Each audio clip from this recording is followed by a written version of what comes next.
Welcome, everybody. I'm Mark Peter Davis, Managing Partner of Interplay.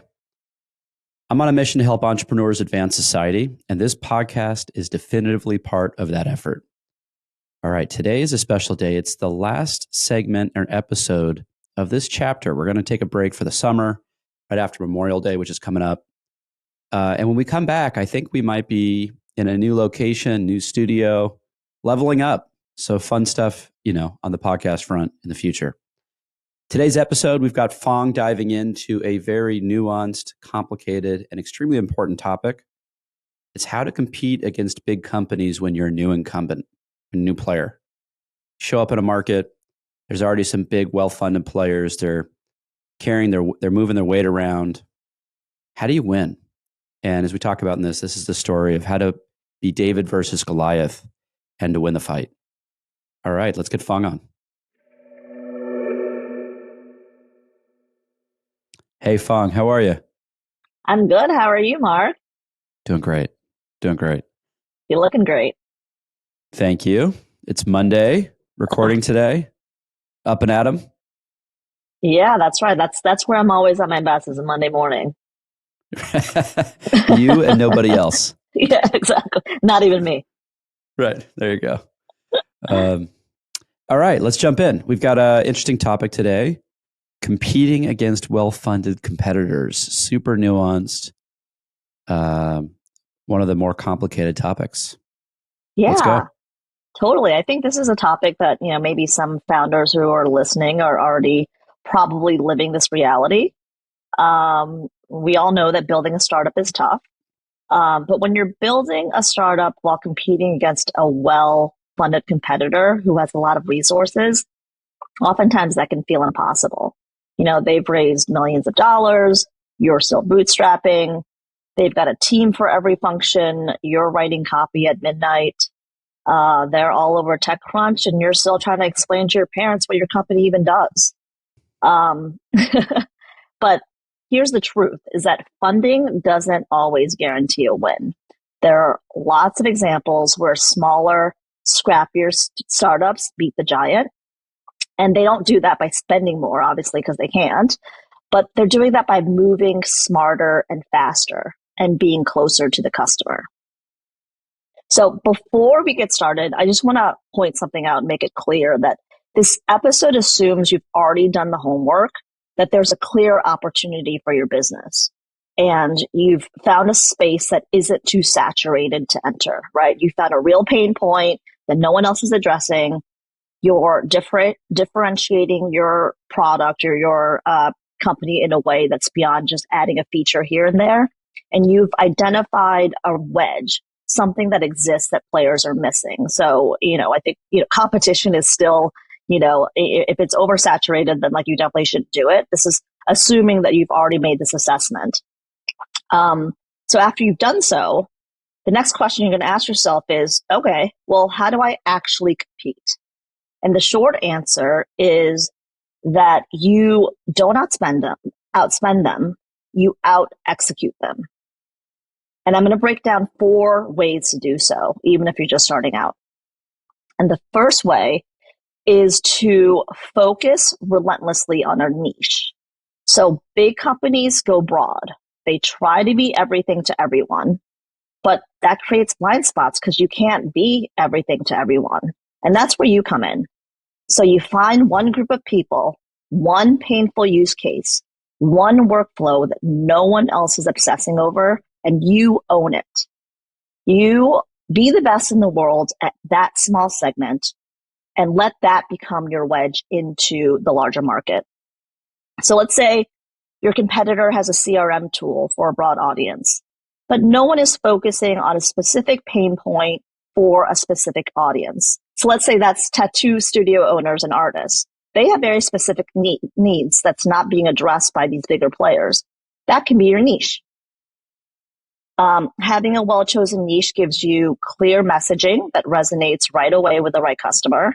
It gives you cheaper acquisition costs because you're not bidding against these big giants. And also, something that gives you is they give you stronger referrals because the people in these niches are oftentimes tight knit and they talk to each other. And then, here's how you do it. You zero in on a very specific pain point. You don't need 100 features, just the one that matters most to that niche. You use language that matches your customer's world, your website, your onboarding, your product needs to feel like it was made for them because it was. And then go really deep on that. Do fewer things better.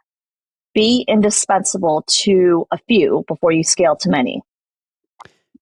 This is so important strategically because this is the exact approach that a larger competitor cannot take. Mm-hmm. If they're looking at 100 different types of customers that they have to service, they're always going to pick features that are broadly applicable. They're very rarely going to put dev and resources into feature for one customer segment if they have a lot of customers to serve. So that creates the window for the new player, the new entrant.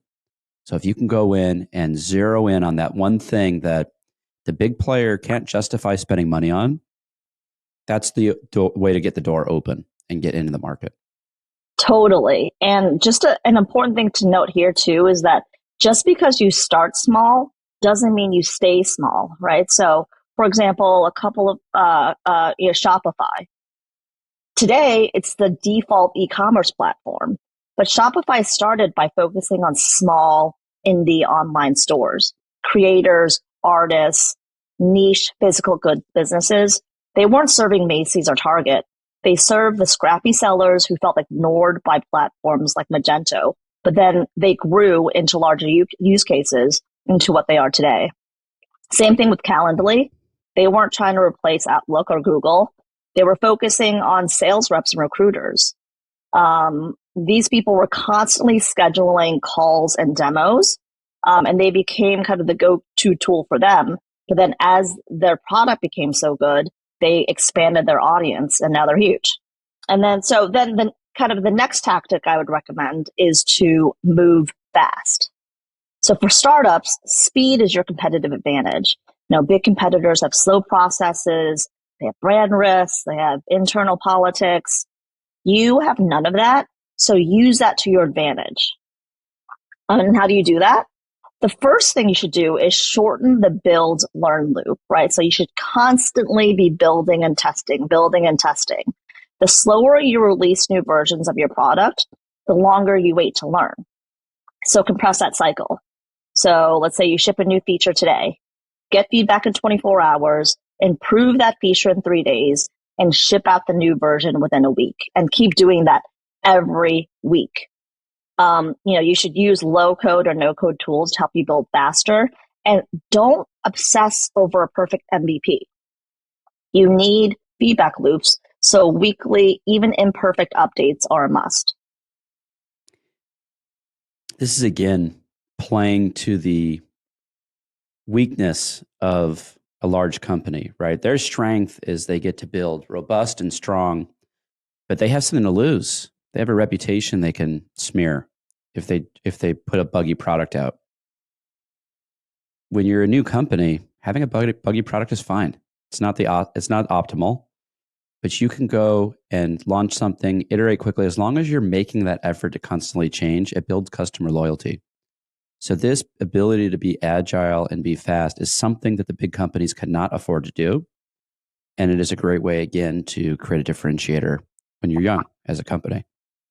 Yeah, totally. And that leads us to my next point, which I think is really powerful, right? So bring your customers with you is what you're saying. It's okay to have a buggy product if you get your early customers invested in your journey and you create an emotional brand. Big companies have to sound safe. They have to sound polished and corporate. You don't. You get to build a brand that connects with your customers. That means that you can and you should be opinionated in your messaging. Stand for something. Take a side. Think about what feeling you're trying to create when someone uses your product. Do they feel empowered? Do they feel in control? Do they feel part of something cool? People don't buy products. They buy feelings about themselves. So for example, Slack didn't sell messaging. They sold a workplace that doesn't suck. Duolingo makes makes learning feel playful, not academic. And that's how they really connected with their users. Another way to create an emotional brand is to tell the founder story early. People love buying from underdogs, people like themselves, from indie builders. So don't hide behind a generic brand. Start sharing your journey early with your customers openly. You can add a why we're building this section to your site. You could talk about your mission in emotional terms, not just talking about the market opportunity. People don't want to buy products. They want to root for someone. So be that person that they're rooting for. And then I think the last thing in this section around building an emotional brand is to turn your customers into advocates with a shared identity. And this, I think, is really powerful. And a lot of successful companies have done this. People share products that reinforce the way they see themselves. So you can give your users a name, Superhuman, like the email company, Notion Knots. Let them show their affiliations with badges, made by X, sent via Superhuman. And you can celebrate your customer wins publicly with shout outs and community highlights. For example, Glossier turned their customers into influencers by using UGC and treating their customers like collaborators. And I mentioned Superhuman before, turned email into an elite club. They launched with an invite-only model that made their early users feel special. They used branded elements like that signature that I referenced, sent via Superhuman. So people wanted to be seen using Superhuman. You can't do that if you're a big company. And then kind of the last tactic is to win on customer experience. So when you're competing with a well-funded player, you can win by delivering on an experience that's so thoughtful, so human, that it makes your users feel like they're your only customer.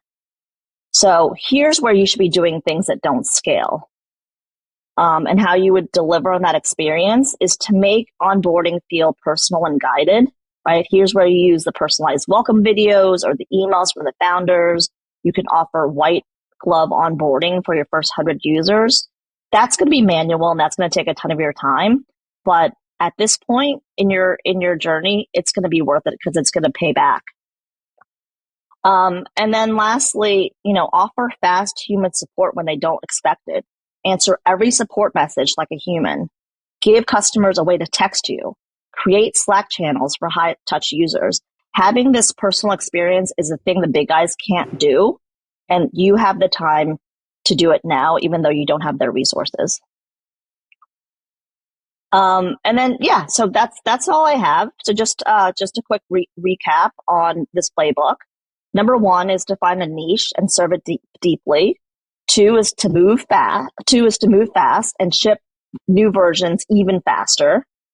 3 is to build a brand with emotion, not just corporate fluff.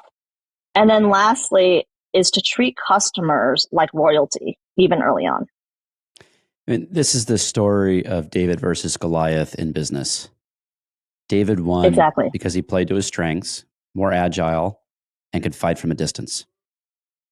Find the strengths, lean in hard. And then eventually you do all the other stuff too when you grow. This gives you a way to start. Definitely. You'll get there. If you focus on these things, you'll get there. And one of these days you're going to have the different functions, you're going to have the funding, and you're going to really kind of miss these days when you were so close to your customer. Thank you, Fong. It's terrific. Thanks, Mark. Awesome, Fong. Thank you so much for doing that. And just a quick reminder for everybody, this is the last episode for the summer break. If we randomly put some more content out, it'll just pop up in your feeds. But otherwise, we'll see you after the summer.